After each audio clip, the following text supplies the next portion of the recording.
We're back. More The Greatest Salesman in the World. Finishing up scroll 3 slash month 3. I bought this book secondhand at a, uh, what is it? Just kind of like one of those church thrift stores that are not connected to church but are. And it was, like I said, secondhand. It's got some dude's name on it and an address in Maryland. And I started it before I had a PDF of it, which I still have on my phone. I'm like, let me get the actual copy and go through it. And it was in fine shape, but I'm debating if I should have just bought this brand new because it's falling apart. I gotta put the mic down to show you this, but like, look at this.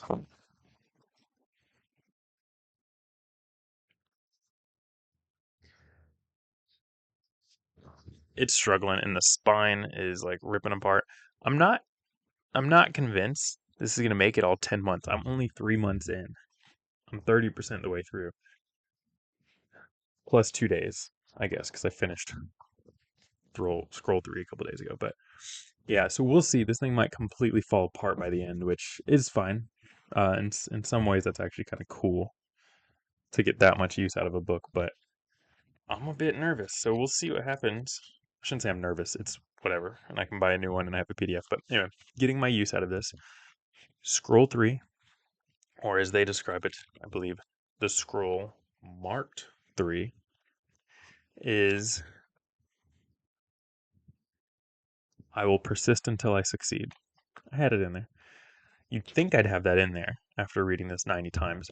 Scroll 1, I will form good habits and become their slaves. Scroll 2, I will greet this day with love in my heart. And scroll 3, I will persist until I succeed. So, yeah, I mean, it's a cool way to memorize without even trying. You just wrote memorization. Um, so that's pretty fun.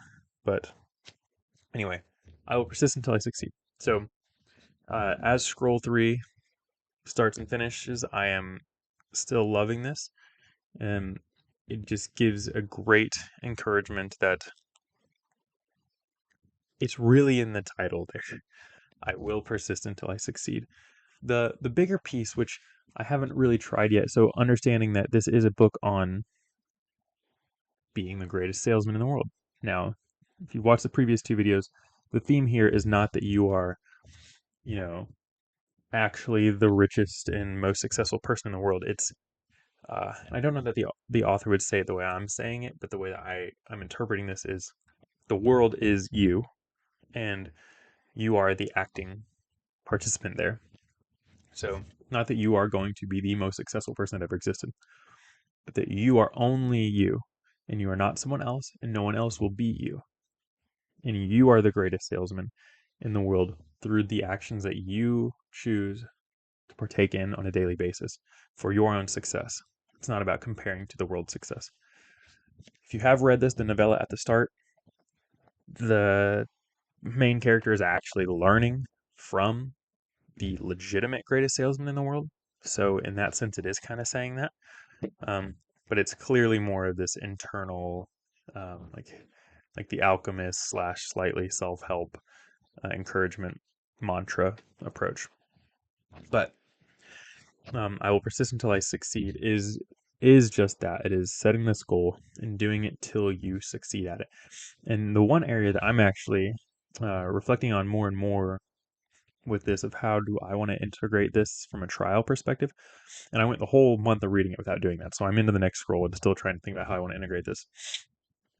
I mean, he talks about the end of each day deciding as one of the things that will set you apart is and I should clarify the approach this takes is not modern. So the novella is set um, I believe at the turn of the millennia around year zero. So from BC to AD. It's set right around that time. So the examples, even in the scrolls that we're reading, are as if they're written at that time. So there's no modern references.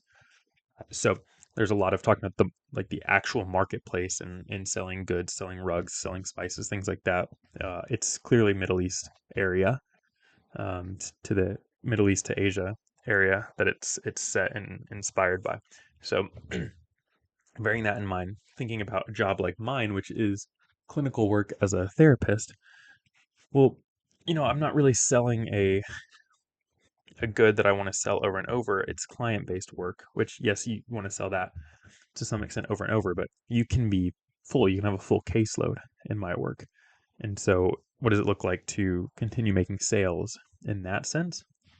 And I know this is meant to be, use it for your stuff, but I think about that because he argues end your day in a success. So make one more sale. So he's essentially saying if your market closes at 5, do not go home until unless your last sale happens at 5 p.m.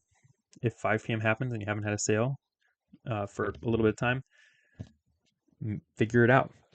If the last person you talked to said no thanks, you stay there until you make a final sale. You make a final sale and you end your day a success. And you do not go home. And you don't work on a 9 to 5 clock. He doesn't use 9 to 5 language, but he essentially says there's not a set time that you go home. You go home when the sale is done. Um, and I like this idea. And the reason I'm trying to reconcile it, and the reason I'm the most reflective in this video, is because he does argue in these scrolls and in the book a very healthy separation of work and home, and not being a workaholic, but spending time with family and being present. And so there's this interesting line where what if you really are struggling to do this final step here and get that final sale for the day? And what does it look like to really get a final sale? Does he really mean that? Is it meant to be interpretive? So I'm reflecting on it more. Um, I know I probably don't have to, but the point is to reflect with anyone watching. And if you're reading along with me, to jump in and if you are following along, I'd be very curious reading scroll 3, just your experience with it, because this is the most for me experiential side. I know scroll 1 of I will form good habits and become their slave is probably by definition going to be the most experiential because of habit forming. Greeting the world with love in your heart, I guess actually they're all experiential, aren't they? So this one I'm more reflective on is what does it look like for me to end my workday in a success?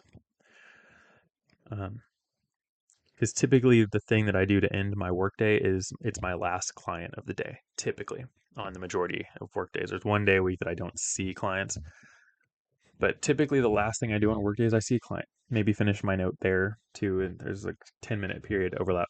But I usually don't stay later and work on other stuff most days. Mondays, today, time of recording, this isn't going to come out on a Monday. I'll sometimes stay later and do some office cleaning. But that's something I'm reflecting on more is what does it look like for me to end my day in a success, because I don't feel like client work is that. I don't feel unsuccessful doing that, but I don't feel like ending it with a client is like that was a success, because to me it can't be a failure.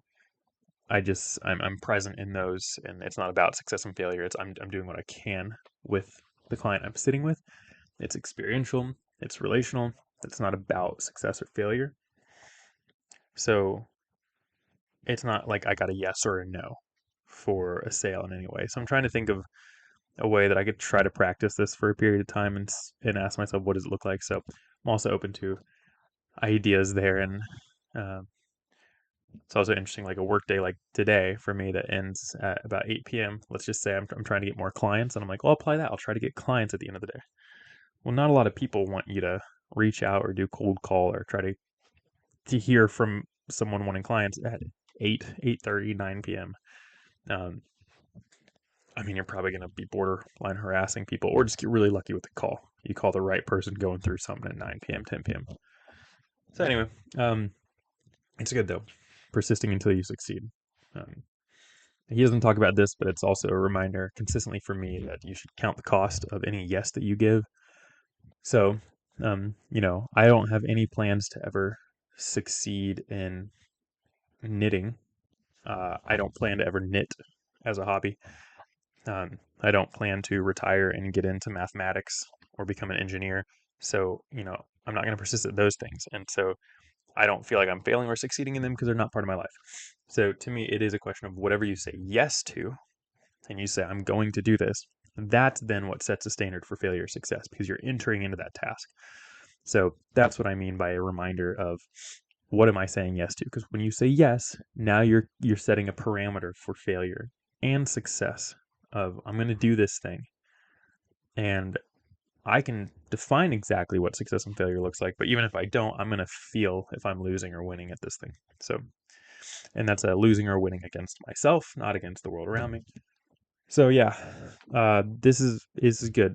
Um, I'm enjoying this.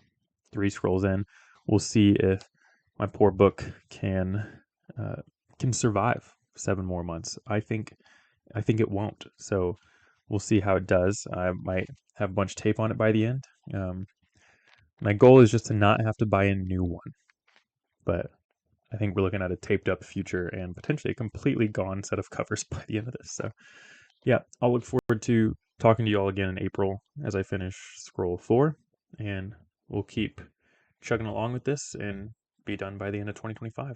So that's it. If you're reading it, let me know your thoughts. If you're just joining to listen, also let me know your thoughts. And yeah, I just love hearing other people's perspective on books or interests or experiences that are shared. So go ahead and share away, and I'll see you all in a month.